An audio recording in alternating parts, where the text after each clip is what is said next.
Capital structure का में जो मिक्सिंग रेशियो डेब्ट इक्विटी मिक्सिंग के बारे में जाना, उसी रेशियो को कहा जाता है जो 3 रूप में हो सकता है। डेब्ट का आप मिक्सिंग बढ़ा सकते हो, ज़्यादा कर सकते हो, कम कर सकते हो और मॉडरेट रख सकते हो। हाई मिक्सिंग, लो मिक्सिंग और मॉडरेट मिक्सिंग, यानी ये डिपेंड करता है कि इक्विटी में, इक्विटी तो बेस कैपिटल है, इक्विटी में आप डेब्ट कैपिटल का इन्वेस्टमेंट यानी मिक्सिंग किस तरह से करते हो, किस अनुपात में। जैसे हंसने के लिए ही बोल रहे हैं कि दूध में पानी का मिक्सिंग का प्रोपोर्शन क्या हो, तो डिपेंड करता है।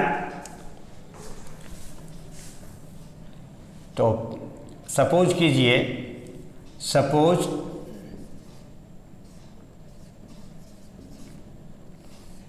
Capital composition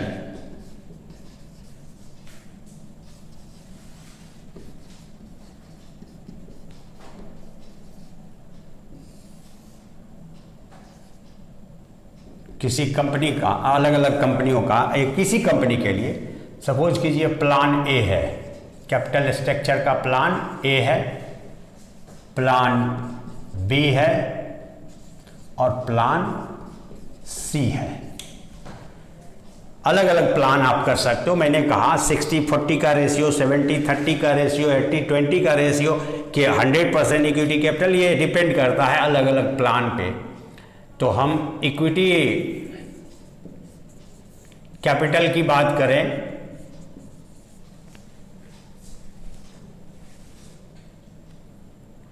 of rupees 100 each, suppose कीजिए 20 लाख है प्लान ए में, प्लान बी में 15 लाख है और प्लान सी में सपोज कीजिए 8 लाख है।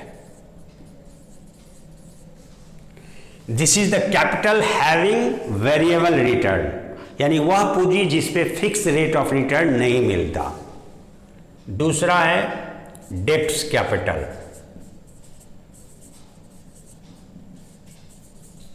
Eight the rate of 10% interest. इसमें हमने नील माना कि डेब्ट मिक्सिंग 0 है और इसमें 5 लाख और इसमें 12 lakh. Okay,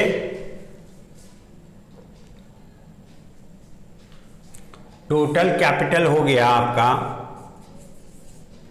capitalisation 20 lakh, 20 lakh in all cases और 20 लाख। हमें उस कंपनी के लिए जो बेसिक कैपिटल था उसका रिक्वायरमेंट ही था 20 लाख, जो इन्वेस्टमेंट डिसीजन के तहत एस्टिमेटेड था। इन्वेस्टमेंट डिसीजन में सबसे पहला जो होता है वह एस्टिमेट्स तैयार किया जाता है कि किस लॉन्ग टर्म एसेट्स में कितना इन्वेस्टमेंट रिक्वायर्ड होगा, लैंड में कितना लगेगा, बिल्डिंग में कितना। एस्टिमेशन के बाद ही फाइनेंसिंग का डिसीजन होना होता है और फाइनेंसिंग डिसीजन के अंतर्गत ही कैपिटल स्ट्रक्चर डिजाइनिंग आता है या लिवरेज एनालिसिस आता है। तो टोटल कैपिटल कितना है? 20 लाख। हम EBIT earning before interest and tax मान लेते हैं 3 सिचुएशन में। सपोज कीजिए पहला सिचुएशन 20% का है और दूसरा 10% का है और तीसरा 8% का है। ओके, अब तीनों ही सिचुएशन में हमें देखना है कि कैपिटल स्ट्रक्चर जो है, ये जो डेब्ट इक्विटी का मिक्सिंग जो आप देख रहे हो, उसके वजह से कंपनी के ओनर का कितना इकोनॉमिक वेलफेयर पे असर पड़ता है, उसी चीज को जज करेंगे।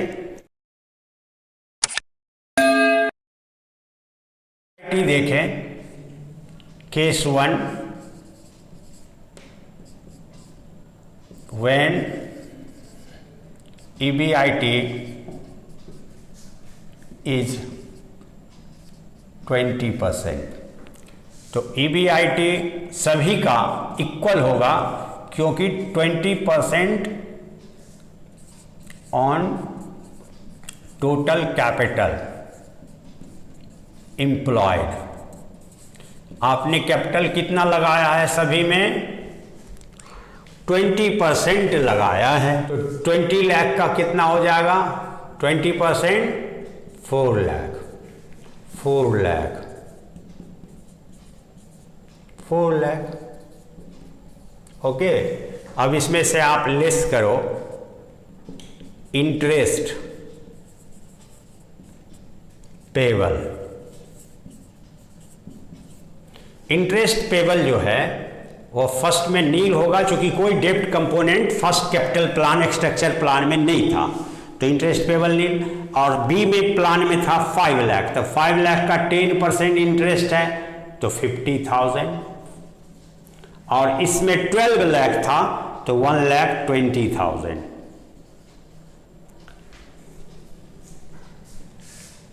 यहां लिख दें at the rate of 10% on डेब्ट कैपिटल।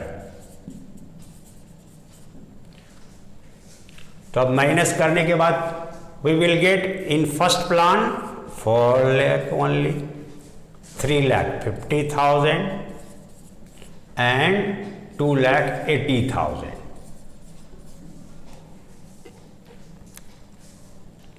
ये हुआ EBT, इंटरेस्ट बिफोर टैक्स। अब हम टैक्स रेट कुछ भी मान सकते हैं, लेस करेंगे tax at the rate of 50% मान लीजिए। तो 4 लाख का 50% कितना होगा? 2 लाख। ये माइनस हो जाएगा, इसमें 1,75,000 और इसमें 1,40,000। अब आप गौर करें तो 175, 140 और ये 2 लाख है तो 2 लाख। ये हुआ पैट। अब आप शेयर कैपिटल जो 20 लाख, 50 लाख और कितना देखे थे आप? 20 लाख, 15 लाख एंड 8 लाख है। तो नंबर ऑफ शेयर्स अगर आप गौर करें, पैट निकल चुका है। अब नंबर ऑफ इक्विटी शेयर्स, तो फर्स्ट प्लान में हो गया 10 रुपीज का था तो 2 लाख, 100 रुपीज था ना तो 20,000 और 100 रुपीज था तो इसमें 15 लाख का हो जाएगा 15,000 और इसमें 8,000। तो EPS is equal to earning per share is equal to PAT divided by number of equity shares. तो 2 लाख में 2 लाख पैट है, 2 लाख पैट है, तो 2 लाख में कितना से डिवाइड करेंगे? 20,000 से। तो रिटर्न क्या हुआ पर शेयर? ₹10 रुपीज। इसमें हम लोग 1,75,000 है पैट, डिवाइड करेंगे 15,000 से, इज इक्वल टू कितना आएगा? 1.67। ओके, अब इसमें देखें हम लोग तो क्या है इसका? 1,40,000 8,000 से डिवाइड करेंगे तो कितना आएगा? 17.5 है ना, रुपीज पर शेयर आएगा आपका, पर शेयर। तो आप गौर करें कि प्लान ए में डेप्ट का मिक्सिंग बिल्कुल नहीं था, तो पर शेयर इक्विटी ओनर का क्या रिटर्न हुआ, 10 रुपीज पर शेयर। सेकेंड में हमने कुछ मिक्सिंग किया, 20 लाख के कैपिटलाइजेशन में 5 लाख, यानी रेशियो रखा 3 ओनर का इक्विटी का और 1 डेप्ट का, तो डेप्ट इक्विटी रेशियो हो गया 1:3। और इसमें क्या था, 8 लाख इक्विटी था और 12 लाख डेप्ट था। डेप्ट और इक्विटी की बात कर रहे हैं, तो 12 लाख डेप्ट है और 8 लाख इक्विटी है, तो 4 3 जा 12, 4 2 जा 3:2 का स्ट्रक्चर था। दूसरा में 1:3 का था। इसमें डेप्ट का मिक्सिंग क्या था, इक्विटी से कम था और इसमें इक्विटी से ज़्यादा हो गया, 1.5 गुना हो गया, तो इसका रेट ऑफ रिटर्न भी काफ़ी हाई हो गया, अर्निंग पर शेयर। कोई दिक्कत है? नहीं। सेकेंड केस में आपने देखा कि 10% EBIT हमने माना था, तो 10% EBIT होगा तो 20 लाख कैपिटल स्ट्रक्चर प्लान सबका है, तो कैपिटलाइजेशन का 10%, तो 20 लाख का 10% 2 लाख 2 लाख 2 लाख तीनों में लिया।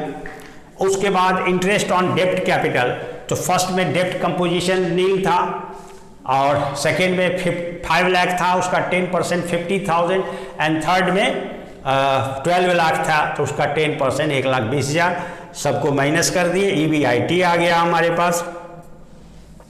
अब EBT हुआ, अर्निंग बिफोर टैक्स। अब 50% टैक्स माइनस कीजिए इसमें से, तो 50% माइनस करेंगे तो 2 लाख बचा पैट, और इसमें 75,000 माइनस करोगे, 75,000, इसमें 40,000 माइनस होगा तो 40,000 की। चलिए, नंबर ऑफ इक्विटी शेयर्स तो वही रहेगा, इसमें था 20,000, 15,000 और 8,000। अब हम EPS पे गौर करें तो पैट कितना है, PAT 1 lakh divided by 20,000 shares is equal to ₹5 per share. Second में देखें तो 75,000 है और 15,000 नंबर ऑफ शेयर्स, तो is equal to 5 rupees per share होगा। और थर्ड में देखें तो 40,000, तो 40,000 divided by 8,000 shares, ₹5 per share. जब 10% के बराबर हमारा रिटर्न था ROI जो EBIT, तो 20 लाख का 10% 2 लाख हुआ। तो आप जितना रेट ऑफ इंटरेस्ट पे कर रहे हो उतना ही आप कंपनी को रिटर्न मिल रहा है। तो आप गौर करें कि जिसमें नील मिक्सिंग हुआ वो भी 5 रुपीज पर शेयर है। 8,000 शेयर्स है, 8,000 शेयर्स पर क्या रिटर्न मिल रहा है, 5 रुपीज पर शेयर। तीनों ही दशा में रेट ऑफ रिटर्न का कोई असर पड़ा, EPS बराबर था।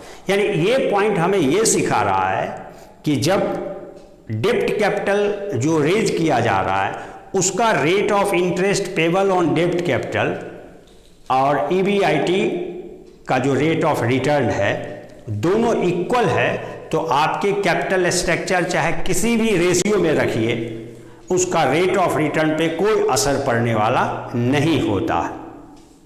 लेकिन अगर हम इसको 10% के बजाय जब 20% था तो हाईएस्ट रिटर्न मिला था प्लान सी में, है ना।